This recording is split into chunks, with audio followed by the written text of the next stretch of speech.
Diba sinabi ko na ang ating paghahanap, ang ating pamumuhay, ang ating buhay sa mundo na to ay para tayo naglalakbay.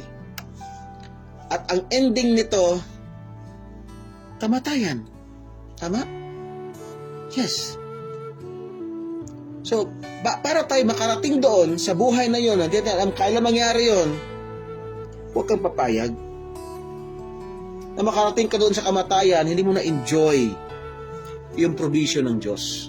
Yung mga sina Joshua, yung mga tauhan niya, na-enjoy nila ang kanilang buhay. Na-enjoy nila ang provision ng Diyos.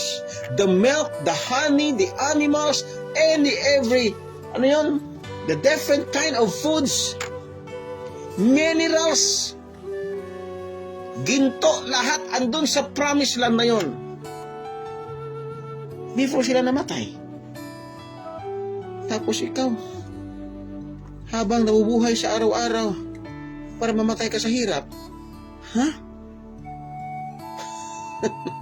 may something? Yes.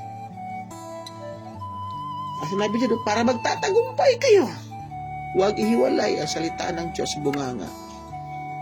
Sinabi ni Pastor Ivan, isa buhay. Correct. Tama yan. Huwag ihiwalay. Dapat bukang bibig natin yan. Isa buhay natin yan. Yan ang sikreto para makarating tayo dun sa tagumpay. Ano mang tagumpay yan, kahit financial blessing, tagumpay pa rin yan. Makakarating tayo dyan. Diba? Ano pa? Ang kalamangan pag ikaw ay nanampalataya sa Diyos, parang kay Joshua lang. Lagi kang handa sa araw-araw.